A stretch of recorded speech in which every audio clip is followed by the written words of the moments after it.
Bismillahirrahmanirrahim. Alhamdulillahirabbil alamin wassalatu wassalamu ala asyrafil anbiya'i wal mursalin wa ala alihi wa sahbihi wa man jahada bi jihadi ila yaumiddin wa ba'du. Ikhwatal iman, ittaqullaha haqqa tuqatih wa la tamutunna illa wa antum muslimun. Di antara tujuan kita mencintai Nabi, mengikuti Nabi, menauladani Nabi adalah agar kita mendapatkan syafaat Nabi di akhirat, di mana ketika itu tidak ada pertolongan, tidak ada syafaat kecuali orang-orang yang telah ditentukan oleh Allah sebagai pemberi syafaat. Dan di antara yang paling kita harapkan syafaatnya adalah syafaat Rasulullah sallallahu alaihi wasallam. Ketika kita dalam masa-masa sulit, Nabi akan datang memberi syafaat kepada kita, sehingga awalnya tidak ada peluang untuk selamat, kemudian menjadi orang yang selamat, bahagia selama-lamanya.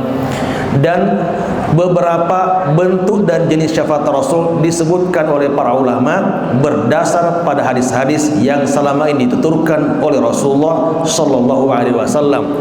Ada yang mengatakan bahwa syafaat Nabi ada 6 jenis, ada yang mengatakan 7 jenis, ada yang mengatakan 8 jenis. Saya akan memberikan 7 jenis di antara syafaat Rasul yang akan diberikan di akhirat dan akan didapatkan oleh umatnya, terutama umat yang mengikuti sunnah-sunnahnya. Yang pertama disebut sebagai asy-syafa'atul uzma, syafaat agung, akan diberikan kepada semua umat manusia, baik itu umat Rasulullah ataupun umat sebelum Nabi sallallahu alaihi wasallam, kepada siapa yang mendapatkan izin dari Allah Subhanahu wa taala. Umatnya Nabi Nuh akan diberi syafaat, umatnya Nabi Musa akan diberi syafaat, terutama kepada umat Rasulullah sallallahu alaihi wasallam juga berhak mendapatkan syafaatnya. Yang kedua, syafaat beliau adalah syafaat yang akan diberikan kepada orang yang telah masuk neraka. Boleh jadi karena mengamalkan sunnah-sunnah tertentu yang dia kemudian lakukan secara terus-menerus, tetapi sayang amal kebaikannya lebih ringan dibanding dengan amal keburukannya, maka ditakdirkan masuk neraka. Tetapi kemudian Rasul datang untuk memberi pertolongan kepada umatnya, akhirnya dia dikeluarkan dari siksaan api neraka dan dimasukkan ke dalam surga Allah Subhanahu wa taala.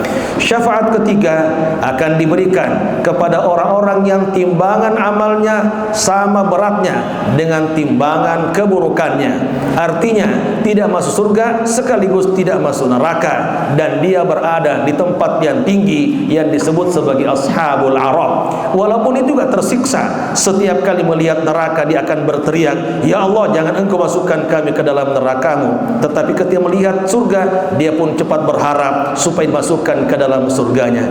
Disitulah akan datang syafaat Rasulullah dan akhirnya masuk ke dalam surga Allah Subhanahu wa taala. Syafaat yang lain adalah bahwa seorang mukmin kemudian akan mendapatkan surga lebih hebat dibanding dengan amalnya, lebih tinggi dari amalnya. Amalnya hanya mendapatkan surga mungkin atas 10, tetapi kemudian syafaat Rasulullah akhirnya mendapatkan surga tingkatan 100. Itu bentuk syafaat Rasul yang lain, akan mendapatkan tempat yang lebih tinggi di surga dibanding dengan amalnya.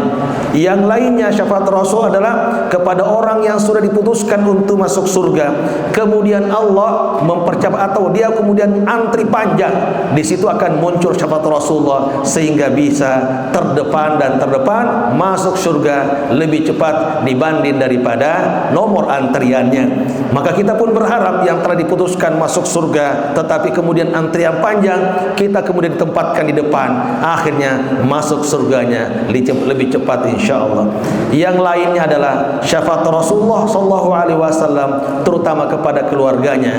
Di akhirat ada beberapa keluarga Rasul akan masuk neraka. Dengan syafaat Rasulullah, mereka kemudian berhak mendapatkan keringanan dari api neraka, tidak dikeluarkan dari api neraka tetapi mendapatkan keringanan dari api neraka, siksaan api neraka. Walaupun memang yang namanya neraka adalah siksaan yang paling pedih, yang paling baik, berat, tetapi dengan syafaat Rasulullah akan diberikan siksaan yang paling ringan dibanding dengan siksaan-siksaan ahli neraka lainnya. Untuk itu, pada kesempatan yang berbagi, mari kita selalu mencontoh Nabi, mencintai Nabi, mengagungkan Nabi, terutama di bulan Maulid ini, supaya harapan kita mendapatkan syafaat Nabi bisa terwujud insyaallah. Dan semoga dengan syafaat Rasulullah kita akan bahagia selama-lamanya dan kita akan mendapatkan surga tertinggi di akhirat kelak. Akhirnya mari kita berdoa kepada Allah Subhanahu wa taala agar pertemuan kita diberkahi, semoga Allah berikan ampunan kepada kita semua husnul khatimah insyaallah, bahagia dunia, selamat akhirat. Bismillahirrahmanirrahim. Alhamdulillahirabbil alamin, hamdan yuwafi ni'amahu wa yukafi'u mazida. Ya rabbana lakal hamdu wa lakal syukru kama yanbaghi li jalali wajhikal karim wa 'azimi sultani. Allahumma salli ala sayidina Muhammadin wa ala ali sayidina Muhammad. Allahumma inna nas'aluka al-huda wat tuqa wal afafa wal ghina. Allahumma rabbana ighfir lana wa li ikhwanina alladhina sabaquna bil iman wa la taj'al fi qulubina ghillan lil ladzina amanu rabbana innaka ra'ufur rahim. Rabbana asrif 'anna 'adzaba jahannam inna 'adzabaha kana gharama innaha sa'at mustaqarra wa muqama. Allahumma rabbana ighfir lana wa li ikhwanina alladhina sabaquna bil iman wa la taj'al fi qulubina ghillan lil ladzina amanu rabbana innaka ra'ufur rahim. Rabbana atina fid dunya hasanah wa fil akhirati hasanah wa qina adzaban nar. Wa sallallahu ala sayidina Muhammadin wa ala alihi wa sahbihi wa sallam. Subhana rabbika rabbil izzati amma yasifun wa salamun alal mursalin walhamdulillahi rabbil alamin. Wassalamu alaikum warahmatullahi wabarakatuh.